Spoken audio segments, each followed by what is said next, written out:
Hello, everyone, and welcome back to the Self Storage Podcast. I am your host, Scott Meyers. And today's episode, we have Steve Raposa with Mini Mall Storage Properties. Steve, welcome to the show. Thank you, Scott. Thank you for having me. Glad to have you here. I'm glad that we were finally able to connect. We've been watching from afar, looking at the growth that you've had and some of the cool things that you're doing. And so, if you would, tell Storage Nation a little bit about yourself and how you got to the place where you are in self-storage with Mini Mall Storage Properties. Wonderful. Well, thank you, Scott. And I really appreciate, again, having the chance to be on with you. A longtime listener to your show, so really appreciate all the work that you guys do. A great podcast. Just to tell you a little bit about me and myself, I got out of the military in early 2001. So I did a little short military career after my school and college experience and fell into the hotel business. It was kind of a unique time for me in my transition from military life to civilian life. Got into the hotel industry, really fell in love with it, did just about everything you could do in hotels, from working my way in through hotel operations and sales and business development.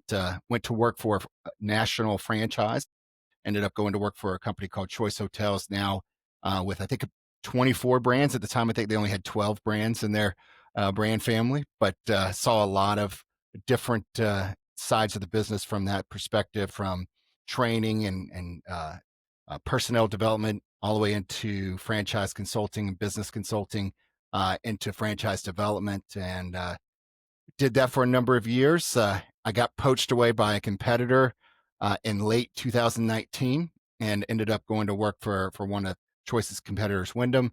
I did franchise development for them for a little while. Then COVID happened and certainly changed everyone's experience in the hotel business. Unlike storage, the hotel business went through a pretty rough patch in the first couple of years following COVID. So went into an operations leadership role, supervised a third of North America for franchise operations for them, and then made the switch in July of 2022 to storage. I had just really wanted to get back into the business development side. I dabbled in real estate on the personal side, ended up getting my broker's license, all set to go into commercial brokerage when a recruiter from Public Storage reached out to me about an opportunity to help grow their third-party management platform. So made that change in July 2022 and had a great time with them. Great company, learned everything I could from storage. And then April of this year, Mini Mall Storage Properties asked me to come be a part of their acquisitions team and really help flesh out some more of the direct owner relationships that I already had and really try to help round out their acquisition side. Well, as we were talking before, we got on the podcast here, and you had mentioned that not only in hospitality, but you'd worked in a franchise type of model. You know, self-storage is a very low labor intensive, and it is a simple, predictable business model that, once you have your standard operating procedures in place, you can, replicate those over and over and over again and then tweak the model. And so we're big on Michael Gerber around here and the E-Myth and the E-Myth Revisited. And early on in the storage business, we set those processes up. We set up our businesses like a franchise, each facility, like a franchise. And of course, each facility, each store had its own little nuances. But ultimately, we had a repository for all of those best business practices and operating procedures. And now what we've done is, we've created this, almost replicated every single thing that we've done in terms of all of those practices by way of video, just shooting Loom videos, and then we continue to update those.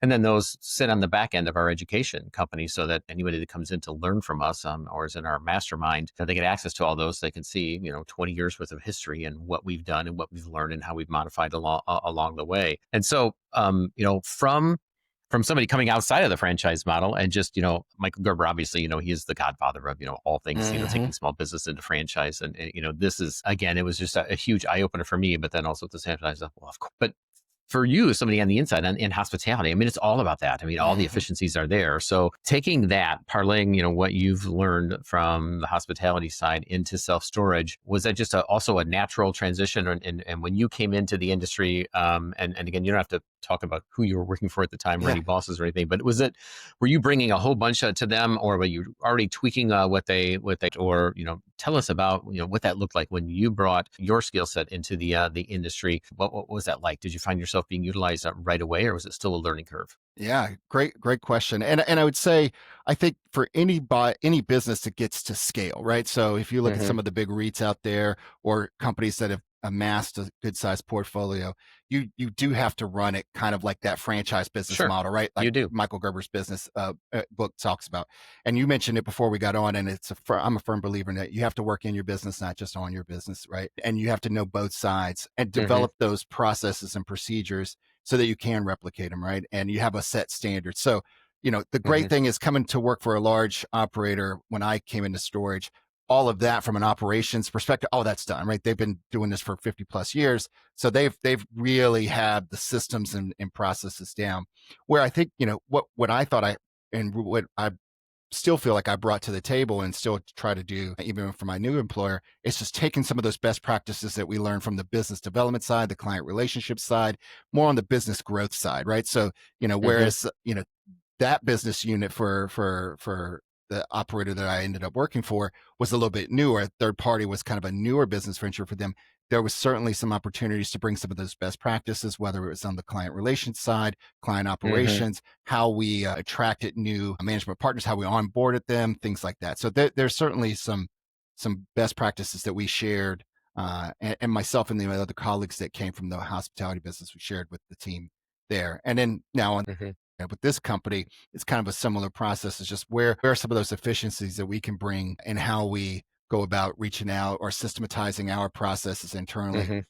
on everything that we do. And that's certainly a big focus for the company. Okay, so you can't use the word efficiency without following that up with how do we implement AI with this process and That's right. with this department and with this procedure, standard operating procedure, whatever that looks like. So what we found ourselves doing is, in some instances, we're taking, say, a whole chunk of our processes and taking a look at those to say, okay, which ones of these can we gain some efficiencies by utilizing AI? Hmm. And the GPTs that we've set up, and just about everything is set up with a GPT that handles this now. So is that something that you've been going through as well, Steve? Is it fits and starts, or is it a big and a concentrated effort? Where you're at? What's your prescription right now? Yeah, it's a great question. And I would say, I think it really just depends on the business unit and operations.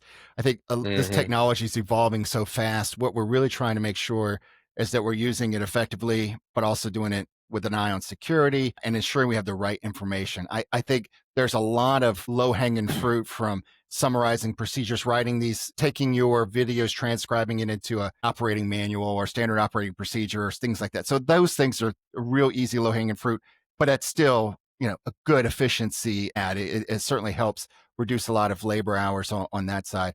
I think, where the future is going to be is it's really more how can we automate certain tasks, whether it's from an operations standpoint or from my side of the business, how that first pass on the underwriting works, how we build out our models, how we simplify some of those models. I think sometimes we can get a little too complex, so we want to sift through the noise, if you will, to get to the real important information. But I think that's where AI could go. And I think we're on the start of that, but it is, as you said, kind of a fits and starts where we're still trying to see where does it make sense and how do we implement it into our overall ecosystem. Would you say that your focus right now in implementing AI is on the front end in terms of streamlining acquisition and maybe market analysis and underwriting, as you mentioned, or is it on the operations I would think side, it's or is, probably is more there on the one area? yeah, I think it's Yeah. more on the operations side at this point. Yeah, and again, just some of those things that we talked about, whether it's automated call centers answering, that basic customer questions, the website integrations, Hmm. and again, from a training and operations perspective, getting those manuals, getting all that stuff summarized and put in. I think that's where we'll see it, those easy wins first, and then it'll work its way into more on the business side, on the growth side. Sure. Yeah. Well, we're same here. I mean, every day brings a new question or challenge, as it always does. And now, instead of us trying to figure it out, or several of us stepping into the office on a whiteboard, or spitballing, or whatever what you want to call it, brainstorming. I mean, everything starts with a chat prompt, and to at least get us started. Maybe not to provide us the answer, but we're looking at it on all fronts. And this morning, I had a call with a gentleman who is on the platform that considered the leading underwriting platform for utilizing AI for self storage. You probably know who I'm talking about. But then also that led into some other conversations with regards to, I give him my wish list every time we chat to say, okay, I want this, this, and this. Now show me what this looks like. And now we're beginning to, I mean, we're on the cusp of some, at the time that this podcast drops, we'll be looking at a drop in interest rates. We don't know exactly what that is, but let's say, regardless of what it is, a half point, 3/4 of a point, it's very easily now we can, we're sending these requests out for either Chat or Claude or any of the others that anybody may be using to say, okay, now go analyze the portfolio. Is it time to refi, or what is the new valuation? Is it a new cap rate? By way of the interest rates, is it time to sell? And what are some of the things? First of all, what's the impact of the overall portfolio and by property, and how should we approach this? And so we're asking these questions, given the market conditions, and then getting some real time feedback as to decisions that we need to make right now. Are there other decisions, similar to that from the business standpoint that you're seeing some either efficiencies or some of the things that you're standing up and saying, wow, there's another application we hadn't thought of that we're implementing right now? I think, and you mentioned some folks in the industry that you work with. I know there's from on the front end as you start identifying markets. I think there's some great use of AI tools to kind of reverse engineer. It used to be we had to kind of pick a market, then we'd have to kind of narrow it down, get an address, and then see what the demographics were. And now there's tools out there and that are basically reverse engineering that process to say, feed it my buy box. Here's my criteria. Here's what I want to see. Right. And it'll scour and then identify, find that dirt or find those properties that meet that, that requirement, and even understand like the zoning rules and regulations, and is it zoned for appropriately for self storage? So isn't that amazing? Yeah. I've been so happy to go into, we've gone so far as to not only finding out the zoning piece, what is zoned for, but we also went into one of the government websites and say that the city county council meetings or zoning meetings, and said of the last development projects or self-storage projects that have been brought forward, how many of them have been approved, so that we know that what the propensity is going into it. And then we've gotten answers, a detailed history of, here's in the last 2 years, here's all the self-storage projects that were brought forth to the city county council, and X number of percentage were approved and the others weren't. Right. And then, okay, well, why wasn't this one approved? They'll go back and they'll grab you the notes from it. I mean, it's just, I mean, I know who the city county council is before I even set foot in the city, and know what I'm up against. And so anyways, go on. I don't want to interrupt. No, I mean, that's exactly where I think it's really, it's the time saver on doing that initial analysis and helping you really identify opportunities so that you know where to focus your time and efforts on. And I think that's a great application for it. And to your point earlier too, I think it's just getting that more data. What do you think property taxes are going to be? Using the history of reassessments and the public records, give me some of that information so I can estimate that. Or what's the impact on insurance costs based on the current conditions in the coastal markets and with the hurricanes or wildfires? Like, how's that going to impact what my expense could be 3 years from now? So as we know, we get better data, we can really tighten up our models and certainly be a little bit more competitive on the acquisition standpoint. Better so decisions. I think all of that's coming. Absolutely. Yeah. So on the op side, that's not really the fun side, but that's where the rubber meets the road. Tell me a little bit about, what does that look like? What are some of the major changes that you say that you've made and be able to improve with the use of either just aggregated data or AI, however you look at it, some of the improvements that you've been forced to really dig in and implement in the portfolio recently? Yeah, I mean, I think as you look at the landscape, and obviously I'm not on the operations side, so I can't really speak well on all of the details. But what I can see kind of granularly and more at the macro level from my end is where are those efficiencies in operations, right? Labor is our biggest variable expense, right? It's still that, and I would say marketing expense. And I think on those two line items, I think AI can really help us, right? So from the AI and generative AI and the use of online chat bots and things like that, where you can essentially have a customer service 24/7, but not actually have a live person. That certainly improves our labor models and makes our people who are interacting with the customer that much more effective while they're using their time and getting those base level questions answered. And then I think from a marketing standpoint, I think that's really where AI and really this new technology, AI looks like it could replace the traditional search engine. So how does that work from a marketing perspective? How do we optimize our Hmm. websites and all of our distribution channels to a new AI environment, but also how do we use that to help us understand what keywords are being searched for, where do we need to be more competitive, and how do we take advantage of some of our scale in certain markets to reduce our overall marketing costs. So I think those are the two line items I see really AI can impact us, and I'm sure there's Hmm. whether it comes to smart technology and all that stuff too. I think there's that's only started to scratch the surface. I think Yeah. we're Yeah. still a little ways away from the full remote Hmm. operation, but that could, I mean, that certainly could happen at some point. Yeah. Well, gosh, the advances in security as well as access. I mean, those Absolutely. things, that continues to evolve, and there's only so much, no, it's only so far you can go in that instance. But boy, in the past year, we've seen some pretty cool technology from that standpoint. Yeah, moving away from an operations standpoint, one of the things that AI can't, AI can, we can go out there and take a look at the landscape to find out, what transactions are bringing in the marketplace right now, who's buying, who's not, and who's active and who isn't. But again, AI doesn't care necessarily, and so they can't mentor coach folks. That's where we come in. But Hmm. AI also doesn't know the emotion behind it or the thought patterns behind it. So, your firm, where were you at in the market right now? Have you been active? Have you been busy? Have you been waiting for an interest rate, drop before you're moving forward? Are you looking at developments existing or just steady as she goes? What's your overall activity level look like? Yeah. We're certainly very active. We've recently closed on a couple of acquisitions in July, so we've got a Hmm. couple of deals behind us. We're still currently making offers on a few properties. I will say it's certainly a tough environment, as you can imagine. There's still Hmm. a bit of a bid ask spread there, and to your Hmm. point earlier, where if we had to put our crystal balls, which I think you famously said yours is broken. I think Hmm. mine is too. What that impact is going to be on valuations, I think some Hmm. sellers are expecting that that's going to have some impact on valuations and are trying to hold tight to see what that looks like. But Hmm. transactions are happening. I would just say it is certainly a more tougher environment. So Yeah.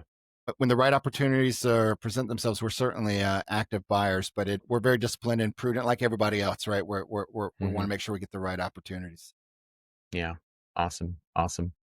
Well, Steve, I appreciate so much the time that you were able to spend with us, albeit short. For the folks that want to find out a little bit more about, connect with you and find out a little bit more about what you're doing, what's the best way for them to be able to reach you? Sure. You can look me up on LinkedIn. I'm fairly active on LinkedIn. And obviously, if you want to know a little bit more about our company, you can go to minimallstorageproperties.com and look us up there as well. Well, Steve, I know that also as I looked around at not only your website, but also on LinkedIn, that charity and charitable efforts are a big part of what you do. So tell me how that started and what it is that you're doing right now to give back. Absolutely. Thank you for bringing that up. It's for me as a medically retired veteran. Veterans causes are certainly one that's near and Hmm. dear to my heart. And then obviously really big with St. Jude. It's a charity that Hmm. also reaches to my heart. Obviously, any kids that are going through cancer, it's just devastating. And what the work they do is amazing. So Hmm. try to find opportunities to give back, whether it's volunteering locally or every chance I can, providing whether it's resources, money, Hmm. donations, time, whatever I can to try to find ways to give back. And so that's really been the two causes that have really been speaking out to my heart. But yeah, absolutely giving back to those that give so much to us. Yeah, yeah, that's awesome. Well, I appreciate that so much, Stephen. You're right. St. Jude is doing. I've been able to witness what they've done, and it's just an absolutely amazing, not only a cause but organization of what they do and how they're able to assist. And thank you as well as everyone out there listening and that has been in the service for your service. That is not lost on me. I 100% am thankful and grateful for the freedom that I have in this country to do what I do and to be afforded the opportunity to be able to do what I do and the freedom to be able to do so. So I appreciate that, and I know the rest of Storage Nation does as well. Absolutely. Thank you. Lastly, before we end for the day, Steve, tell me what is the book that you are reading right now that is, or recently read that has had the most impact on you, whether it be personally or professionally? Sure. Well, I am a pretty avid reader, and one of the things when we kind of talked a little bit about before we started the show, it was a book on conversations, and Hmm. so I'm a big student of just how we interact with people, the psychology of what makes people tick, and obviously from a Hmm. decision standpoint, but also just how we relate to one another. So that this book on conversations has really been a motivator to me. I would also say, my personal experience, I did love the E-Myth. You mentioned that book Hmm. a lot, so that's one of my favorites. And how to run a small business. And then I just recently, it's been a little while ago, I read the Let Them Theory by Mel Robbins, and that one's Hmm. still a very cool book. And it's more on a personal level, but it is a very interesting one, and about how we can't really change others, we can only change ourselves. And Hmm. what's great about, like, basically setting your own expectations, Hmm. as you set the example, and then you just have to let them do what they're going to do, and just try to adjust in how you react to it, which Yeah. is really important, particularly on Love it. personal relationships. Once again, an easy concept, but a tough one for all of us to adopt. That's why somebody wrote a book to give us the roadmap That's to make that exactly all right. happen. That's And exactly it right. works for staff and it works for children as well if you get it right.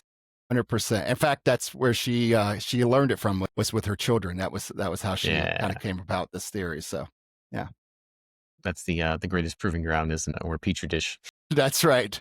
That's right. Well, Steve, once again, thanks so much. I appreciate your time today, and we would love to have you back for round two. Get a couple of interest rate decreases in place, and then I know that you've been very active. Your company's been very active in the marketplace in the past. So I'd like to see what happens once things begin to open up a little bit again. So once again, thanks for your time. Thank you very much. Really appreciate you having me on the show today. All right, thanks, Steve. Take care. Thank you. Take care.